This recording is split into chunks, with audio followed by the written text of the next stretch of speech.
Hello, ladies and gentlemen, and welcome to Faces and Heels, your podcast for professional wrestling here on the KB Radio Network. I am your host, Kevin Reed, and night 2 of WrestleMania 41 is in the books, and WrestleMania weekend is in the books as we wrapped up a 2-night event that I am mixed, to say the least, and frustrated at the same time. It's mainly frustration.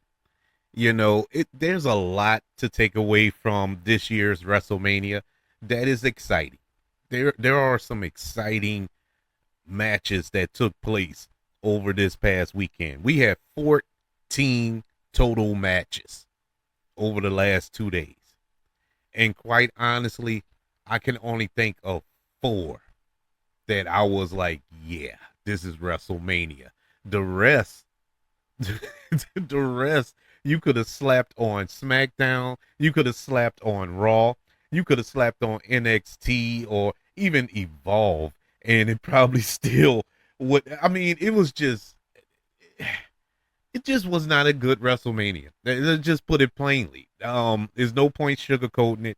There's no point trying to dance around it. This was not a good WrestleMania at all. And this was the first time since they switched to this 2-night format that I really felt like, man, they could have just did one night and got it over with. It was no point to do 2 nights. This was pointless. Truly pointless. Last night, night 1, Saturday night, I would say that it started off bad. The matches weren't all that good until the main event that saved the night. We fast forward to tonight, night 2. The preliminary matches, I guess you can say, were really good. And then the main event was lame. And that's the only thing I can really do to describe that main event was lame. I am so disappointed in this WrestleMania. But in the interest of fairness, it wasn't all bad. This wasn't a dumpster fire, in the sense of every single match made me mad. I've seen premium live events like that. I've seen WrestleManias like that. And so it wasn't horrible, but it just wasn't good. It didn't feel like WrestleMania. I am. I mean, I can't even think of the words. I can't put it into words how to describe this, man. It is a big letdown, truly. And the mere fact that you sat here for 2 nights straight, 2 nights, went through 14 matches and wasn't satisfied. I can't believe it, man. Because everybody here was main event talent. Everybody spanning both nights are main event talent. Could have easily main evented either night. They are phenomenal in the ring performers that they are, but it just wasn't brought, with the exception of tonight. Now tonight, if I had to compare the 2 nights, this night 2 was much better than night 1, at least the first half. And I think it's my fault. I think I jinxed it because I went on online and I tweeted that after the third match, after the which match that was, the Intercontinental Championship match, I was like, man, we're 3 for 3 tonight. And from that point on, it just went down, and it got progressively worse every single match after that. But don't take my word for it. Let's run through them. Like I said, it's late. It's no point staying up all night going over these matches because, to be honest with you, only 3 of them you can really elaborate on, really get hyped up for. The rest of them is like whatever. And so let's start off tonight. We had 7 matches tonight. 7. And just like last night, we kicked off with a bang. And that is an understatement. We kicked off with a fire, fire triple threat match for the women's world championship between the champion Io Sky defending her championship against Bianca Belair, who won the Elimination Chamber a couple of months back in order to face Io Sky and Rhea Ripley. To say that I was excited for this match leading up to it, that wouldn't be accurate, because I didn't want. I felt that this year's WrestleMania had a lot of multi-person matches, and normally it wouldn't bother me, but it did bother me here because everybody wanted Bianca versus Rhea. We've been clamoring for that since they was in NXT. You know, we wanted to see this matchup. Yeah, we're getting it here, but you're adding in Io Sky. And Io Sky, who is phenomenal, huge fan of Io Sky. She was treated like the little redheaded stepchild, you know, and she's the champ. And I didn't like that approach that they took. I understood the approach because the powerhouses, you know, Bianca and Rhea. I get that. And you got little bitty Io, who's just a high flyer, the little engine that could. But, you know, the underdog story, I get it. But I just didn't like how it all came together, how it just be out of the whim. It became a triple threat match. Now everybody knew, you know, that it was going to be a triple threat match at WrestleMania, but I don't know. It was just the lead up didn't really sell me on it. And then the bell rung. This match, oh my God. This was probably, and I said last night that main event between Seth, CM Punk, and Roman was the greatest triple threat match in WrestleMania history. I gotta kind of walk that back. I gotta walk that back. This was phenomenal. I'll put it like this. I'll keep my statement since it's out there. I'll keep my statement that last night main event was the greatest men's triple threat match in WrestleMania history, because Io versus Bianca versus Rhea was hands down the greatest female triple threat match. I ain't even going to relegate it to WrestleMania. I'm going to say in history, period, point blank. These women brought it. These women, and once we get to the main event, you'll understand my thoughts. And if you've seen it, you understand my statement that I'm about to make. This should have main evented tonight. This should have been the main event. This was a phenomenal match. All three women, they found a way. I don't know who produced this match, but they found a way to have all three women look amazing. They had their moment to shine, and it wasn't, you know, even though we all know it's choreographed, but it didn't feel choreographed. It flowed perfectly. This was a perfectly executed match. Big spots. It didn't feel like they were setting up spots, you know, the basic setups, but the way they transitioned into moves, into spots and all, they worked so well together. It was like watching ballet, the way they were flowing around the ring, and everybody had a chance to win. You can honestly say during the middle of this match, you didn't know who was going to go over. I did not have a clue who was going to go over. I had picked Io Sky to win, but I was starting to question that as the match was going on, because everybody was getting an advantage and they were looking good in just the setup on how Rhea would execute her move and Bianca would execute her moves. It was like, oh my God, it's Bianca. No, it's going to be Rhea. Io might have, no, but no. In the end, after all of that, Io Sky retains the Women's World Championship by defeating Bianca Belair and Rhea Ripley in a 14-minute, 25-second match. And they could have went on for another 14 minutes. I wouldn't have cared a bit. This was a phenomenal opening to the night and a phenomenal match throughout the whole weekend. This will rival any other match this weekend. Uh, I'll put it up there. I'll put it up there with the main event from night one. It was that good. Excellent match. Happy to see Io retain because nobody gave her a chance. Nobody gave her a chance. But she came out on top, and it wasn't on the funny style. It wasn't by no surprise roll up and all this other stuff. She was in this match. She was given as much as she was taking, beautifully executed. I give the triple threat match for the women's world championship, where we saw Io Sky retain her championship. I give it an A. I think it's I think it's one of the best female matches ever on a WrestleMania card. And I know there's a lot of stiff competition there. You know, Rhea and Charlotte gave us a banger a couple of years ago. Bianca and Sasha Banks gave us a banger a few years back. It's some stiff competition, but this is up there.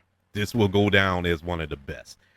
We move on to our second match of the night, and it was a Sin City Street fight between Drew McIntyre and Damian Priest. This was probably my second least anticipated match of the night, even though I like both of these guys. Really love Drew McIntyre. Drew McIntyre is sneakerly my favorite wrestler. You know, he is up there, man. I love everything about Drew McIntyre. I don't know what it is, but I just he entertains me. He entertains me, and boy, did he entertain me tonight. This was a great match. Damian Priest, I've been hot and cold with Damian Priest, especially when he was the world heavyweight champion. I like Damian Priest, but when he had a bad run as the heavyweight champion, you know, his matches weren't all that good, you know, very botchy. He was just, it's like he wasn't ready for prime time, to be 100% honest. But, you know, it was good that he had got that run, and he had a substantial run with the belt. But he moved over to SmackDown. He's no longer with Judgment Day. So now he's standing on his own. This was his first test. I think he did a good job here. Him and McIntyre put on a brawl. This was a fight. This wasn't a wrestling match. There were no grappling and all this here. This was a flat out fight. And these two big behemoths brought it. We got selfie spots.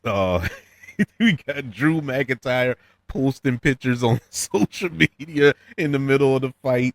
We got chair spots. We got stairs. We got tables. I mean, everything. They threw everything at each other except the kitchen sink. Ultimately, at the end, Drew McIntyre goes over by defeating Damian Priest in this street fight, and I think that was the right call. Damian Priest has bigger fish to fry. Damian Priest is still going after Roman. He still has a bone to pick with Punk. He still has a hit list.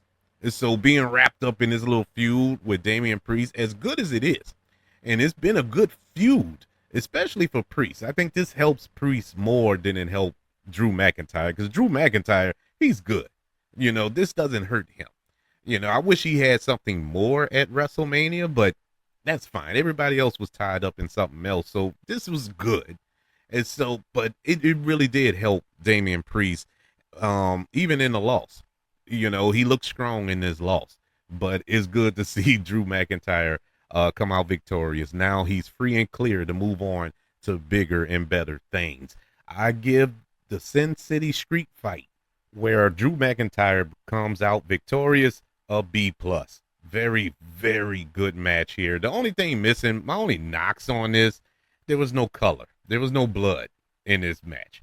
And we got spots where dudes getting choke slammed or DDT'd on top of steel steps and chair shots and table spots and all this here, and there was no blood.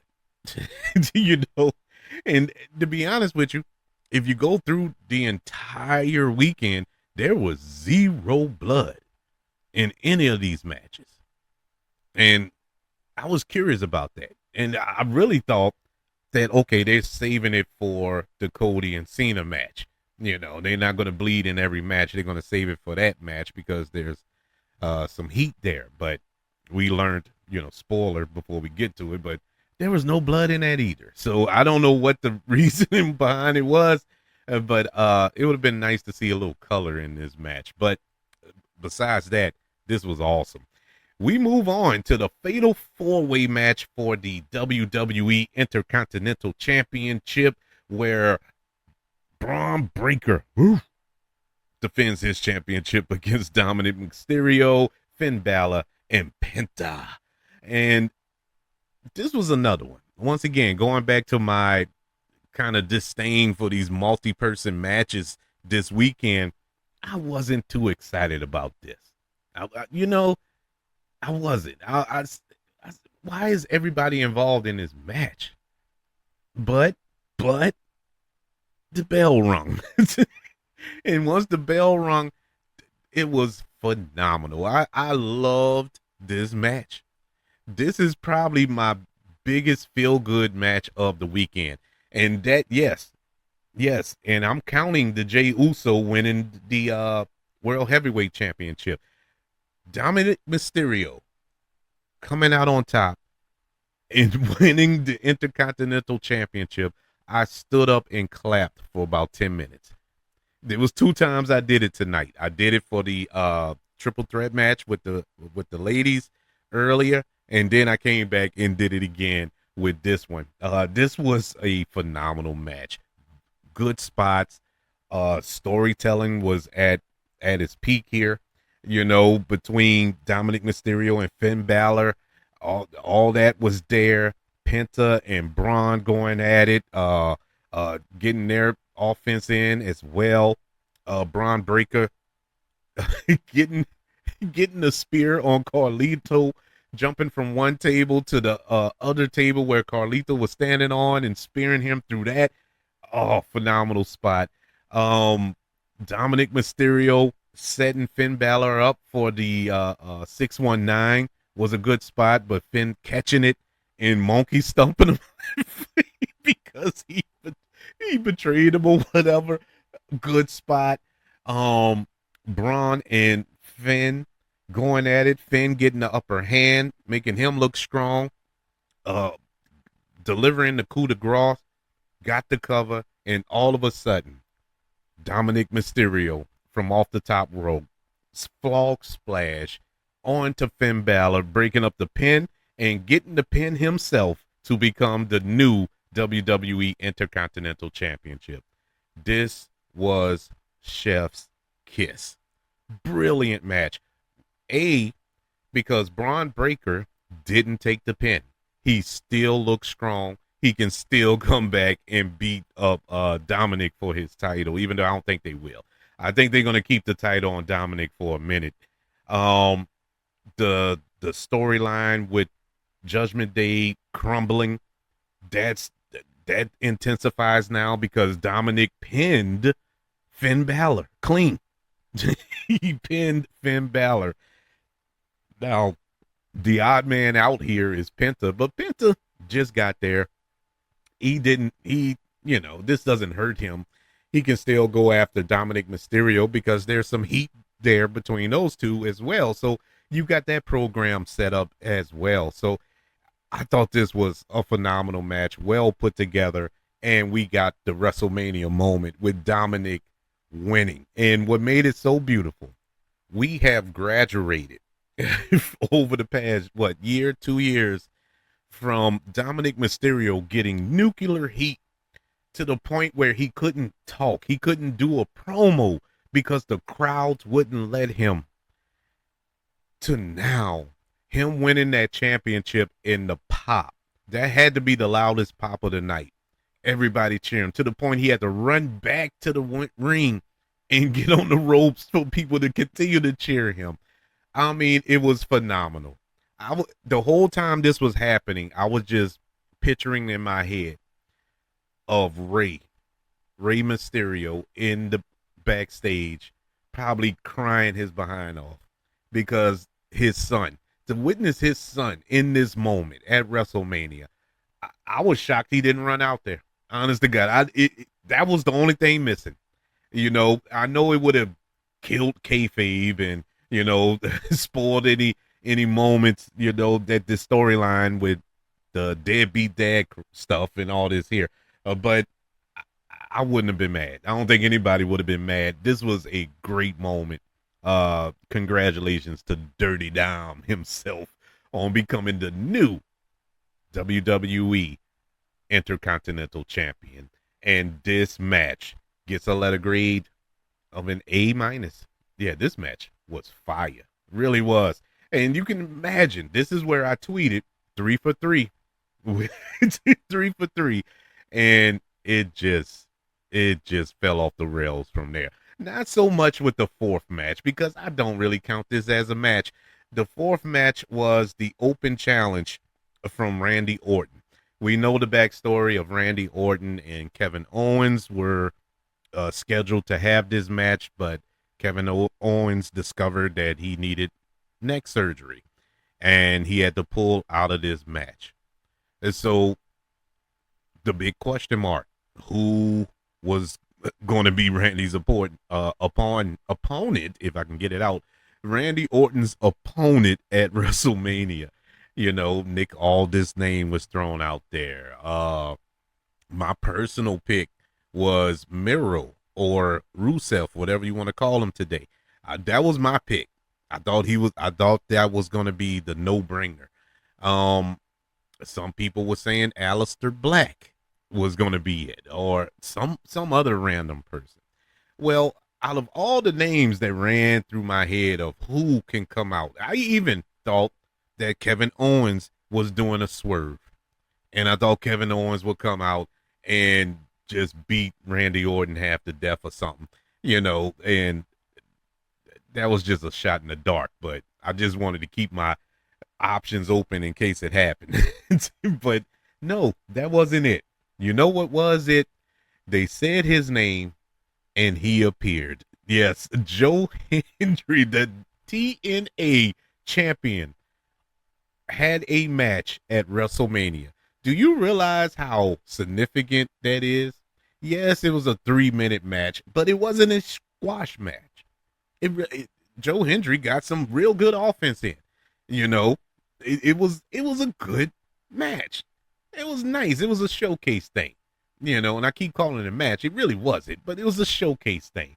And I saw some people online mad because they disrespecting TNA, beating their champion so quick or whatever. Let me tell you something. The TNA has just got the biggest promotion of all time.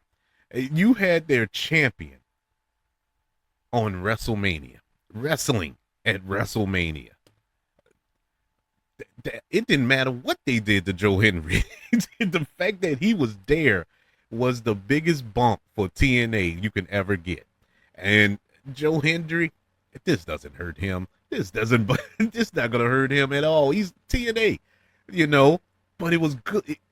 They didn't just squash him. Like I said, he got in offense on Randy Orton. And for one moment, I actually okay, this may go a while with, but the dreaded RKO put an end to that. And Randy Orton defeats Joe Hendry by pinfall.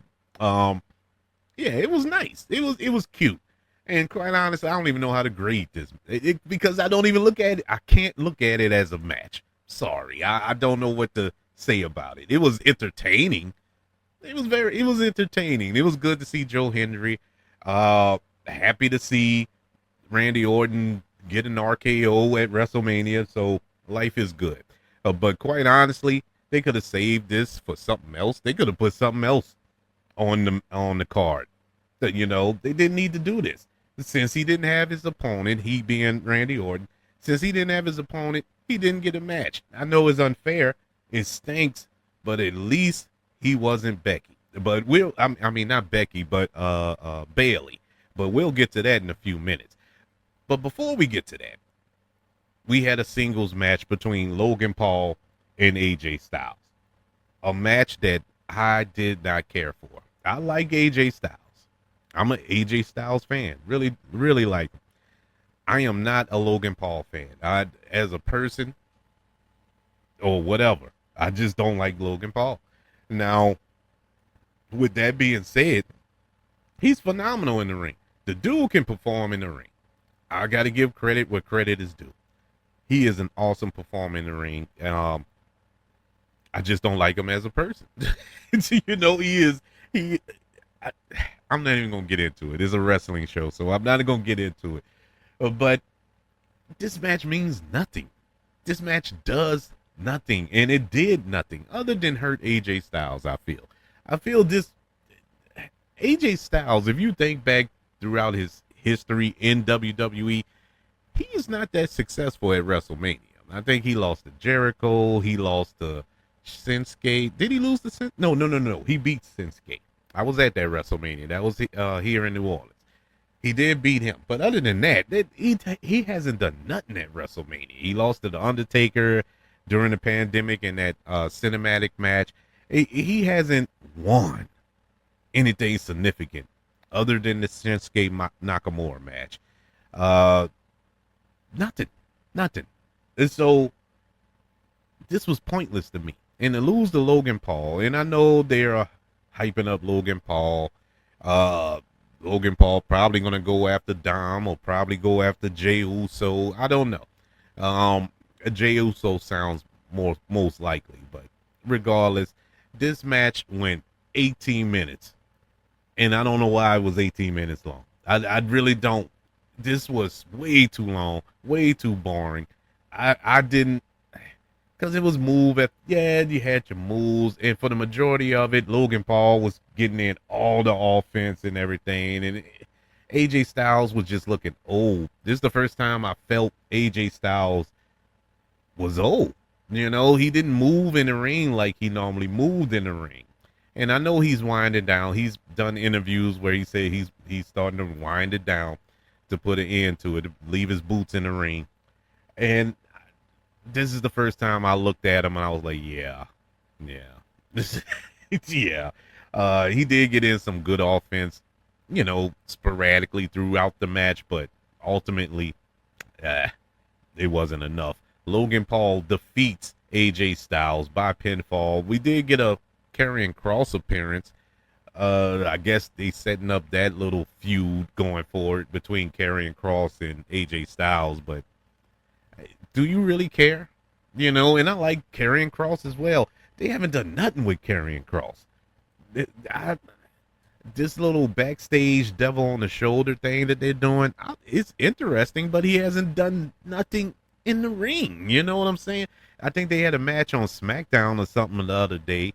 Was it last week before last? But other than that, he hasn't done nothing.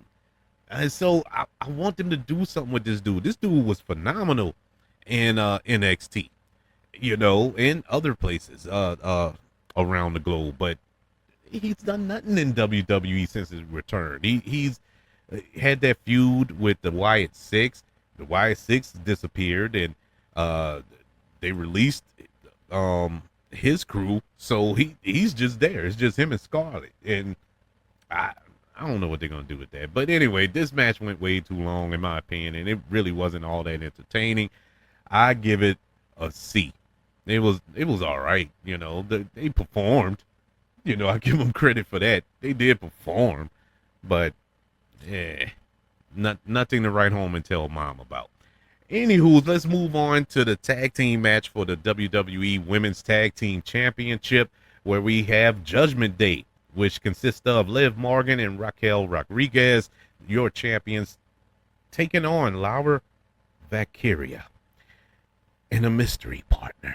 And the reason she has a mystery partner is because Becky, I keep saying Becky, I spoil it all the time, but anyway, Bayley was attacked yesterday and injured her shoulder. Now, breaking kayfabe, there's some reports that she was written off TV for creative reasons, and it's kind of confusing because it's the night before your WrestleMania match. What is the problem? You know what I'm saying? What happened that deviated from that fast? Like that, like boom, in the instant. So they wrote in this storyline. She was attacked in the back. Don't know who. And Lara has to find a partner. Well, instantly, everybody and their grandmother knew it was going to be Becky Lynch. So Becky Lynch does indeed come out. She returns and helps Lara. Now, the problem I have, you're not going to find a bigger Becky Lynch fan than me. Love the man. Awesome, awesome. She is the female Stone Cold in my humble opinion. But I don't like how they did it. If they wrote Bayley off of TV just so Becky Lynch can come back, that is bad business, man. Triple H has lost some cool points with me on that one because that's not right. Look, all of what Bayley has done to get to this point, we went through gauntlet matches just last week for her to get in this match. You know, her and Lara going at it for the Intercontinental Championship for weeks. Nothing come of that. Her and Roxanne Perez, they were setting up to have something big, possibly here at WrestleMania. Nothing came of that. Then we get her and Lara about to challenge for the championships. The day before, oh, okay, well, we're gonna go a different direction.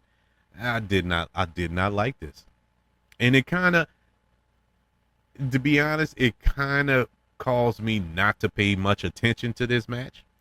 I was watching it, but it was just on. I was just looking at it. You know, it wasn't, I wasn't into it at all, and didn't care.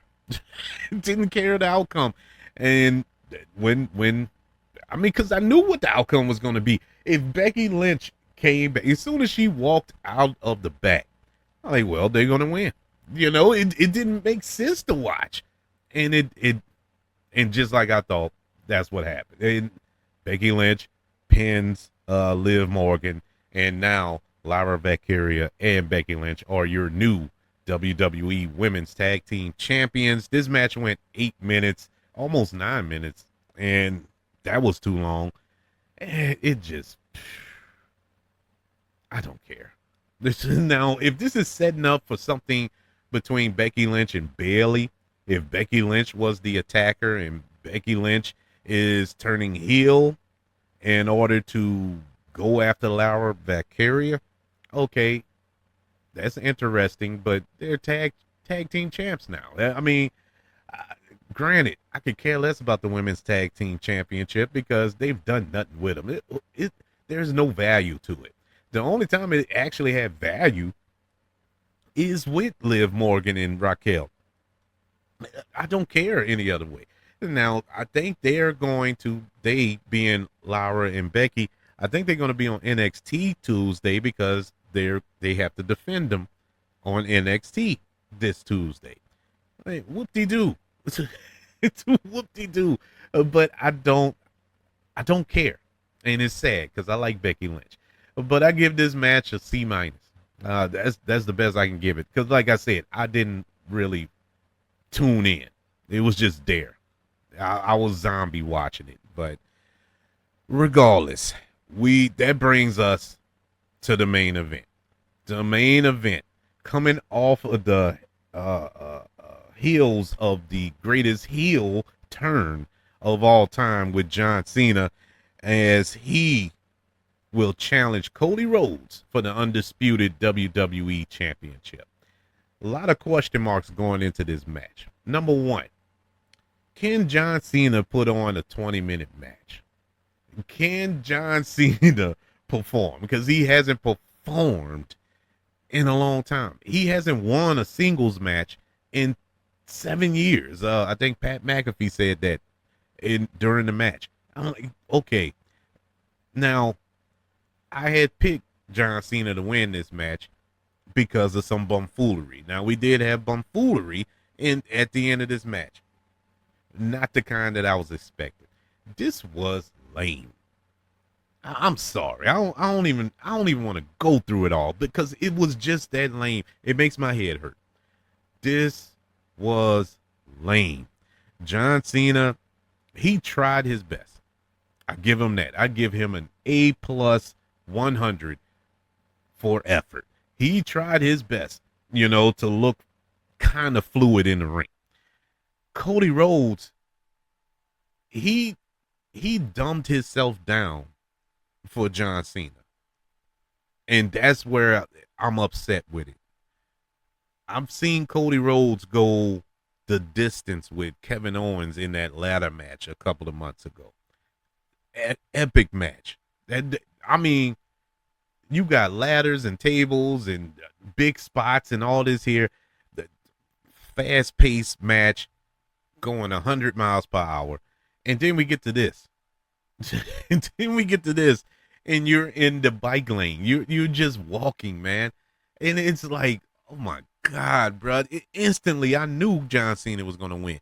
Now, yeah, I picked John Cena to win this in my predictions, but I wanted to be an actual good match.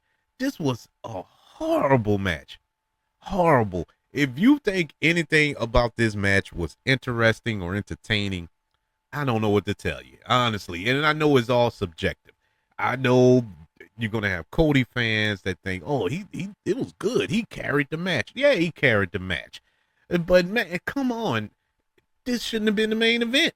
This shouldn't have been a WrestleMania main event. They could have saved this for Backlash. They could have saved this for Money in the Bank. Anything. This was lame. We've seen John Cena. John Cena had, now I know he got 5 moves of death, or five, what is it? The 5 death moves or whatever. 5 moves of doom. I don't know why I couldn't get it out. But anyway, the 5 moves of doom. Okay, he had 6 tonight because he was doing a lot of kicks, which shocked me. I'm like, man, he got his leg up for that. It's good on you, John. You stretched before you came out. But that was it. It was nothing else, man. It was all blunt force trauma. It wasn't any other moves. It was all power moves. And Cody was just, I don't know, he was just there. He was just there. And so after all of that, nothing was working. We got a rep bump. Once the ref took the bump, I was out of it. I was done. Honestly, I checked out. I started getting my notes ready for this show. I was like, man, I'm done. I'm done. Then we hear the theme song of WrestleMania performed by Travis Scott, and guess who comes out? Travis Scott. So that was the big interference. That was the big brouhaha of this championship match. Travis Scott interfering, pulling out the ref, getting into it with Cody. Cody gets his receipt, puts the crossroads on Travis Scott. Whoop-de-doo. So we got that. John Cena about to hit Cody with the belt. Cody catches it. They do this fake little stupid tug of war with the belt. And you're going to make me believe that Cody Rhodes is stronger than John Cena, and yanks the belt away. About to hit John Cena with the belt, and not good old Boy Scout Cody Rhodes. Oh no, I don't want to win that way. Even though you just fought Travis Scott in the middle of your match, but you don't want to win dirty. Whatever. After the man then kicked you in the ding ding at Elimination Chamber and beat you half to death. Whatever, Cody. Gets kicked in the ding ding again, gets hit with the belt. 1, 2, 3. John Cena becomes a 17-time world champion. The crowd went nuts. The crowd cheered. I cheered too, because I was happy that John Cena won the match. I was happy that my prediction was correct. What I wasn't happy about, how we got to it. It is, it is like, what was the point? What was the point of the heel turn? They could have saved the heel turn to this. It would have been more significant if he would have turned here, right here, tonight at WrestleMania. They wasted it. They WWE dropped the ball on this whole thing. They really did. And it's sad. It's sad. I don't know the reason behind it. I'm pretty sure Triple H is going to get up there and be like, oh, just wait. We got a plan. It's all going to come out and make sense. I know they're going to find a way to make sense of it all, but this is WrestleMania. I don't want to see it played out at Money in the Bank, at Crown Jewel. No, I want to see it here. That's the whole point that I took my whole weekend, Easter weekend, and sat in front of a TV for 2 nights straight. I missed the second episode of The Last of Us for this. I am speechless. I'm at a loss of words, man. And for Triple H to do that interview over the weekend and say that people shouldn't be critical. You should watch it as friends. Stop being so critical of everything. Are you stupid? Are you high? How are we not supposed to be critical when you put out garbage like this? Yeah, I'm a fan. I'm not a certified critic of wrestling. I do this as a fan. And I'm speaking my mind as a fan. This is trash. This is lame. You got to do a better job. And y'all know, if you follow me long enough, y'all know I'm all about story. I'm all about the storytelling. Even if it would have ended this way, if you would have told a story in the ring, if you would have told a story that led up to all of this, I would have accepted it more. For example, we still don't know what the deal is with The Rock. We still don't know if John Cena really sold his soul or he just turned on Cody, because we haven't heard a mention of The Rock. We haven't heard a whisper since Elimination Chamber. Cody haven't brought him up. John Cena hasn't brought him up. There's been no mention of The Rock. I was assuming, okay, he's going to pop up tonight. He didn't pop up tonight. No, he sends in Travis Scott, I guess. I don't know. I don't know what the purpose of that is. I don't even know. Who is Travis Scott? Yeah, the song is fire, but who cares? What does he have to do with this? None of this makes sense. This was lame. I'm sorry, but it wasn't a horrible night. Like I said, the first half was better than the second half, as opposed to night one, where the second half was better than the first. So, I guess it's an even trade-off. I think WWE needs to reconsider this 2-night format, and especially that this year we're getting SummerSlam for 2 nights. If SummerSlam is gonna pop off like this, they can keep it. Honestly, they can keep it. Just give us 1 night. Stop putting on 14 matches, and 10 of them don't even deserve to be on a premium live event. It doesn't make sense. And you have matches, storylines that you didn't even put on tonight or last night.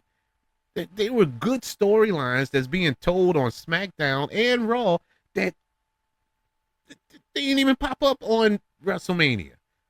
But you got these nothing stories, these nothing matches that you want to randomly put on here, i.e. Randy Orton taking on Joe Hendry, the women's tag team championship, all these other the Raw tag team championships from last night.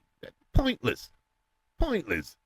You can substitute them out with some good storytelling and some really good matches. But we had to suffer through this. Yeah, overall, putting night 1 and 2 together, this was one of the worst. It wasn't the worst. The worst WrestleMania, in my humble opinion, is WrestleMania 2000. I hated that WrestleMania from beginning to end. I could not stand that WrestleMania. But it's not that level's bad, but this was just whatever. Like I said, there weren't any horrible matches aside from night one. Night one had horrible matches attached to it.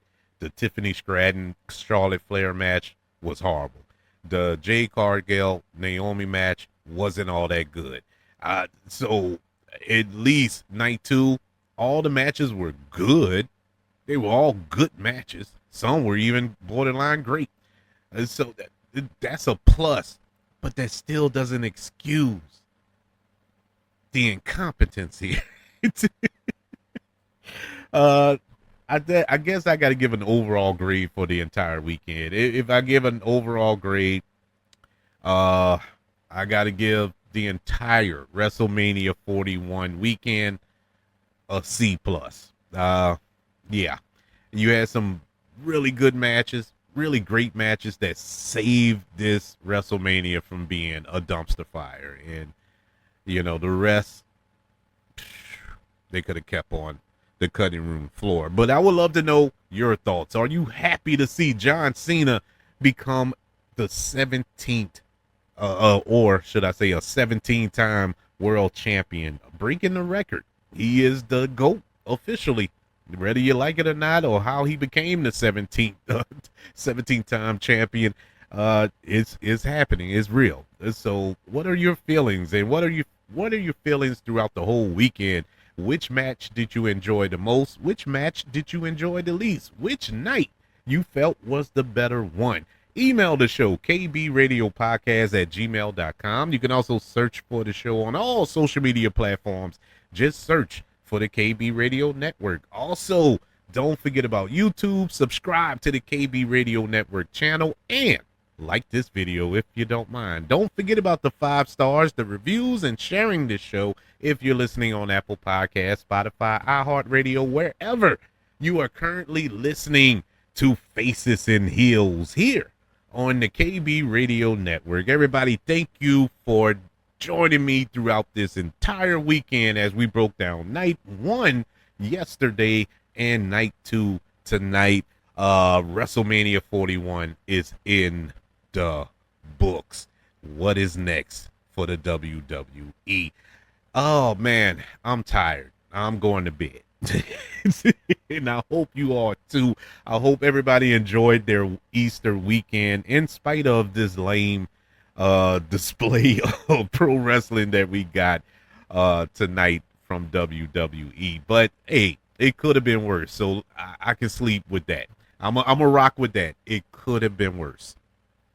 And I'll leave it at that. Everybody, be good, be blessed, and I'll speak to you on the next go around.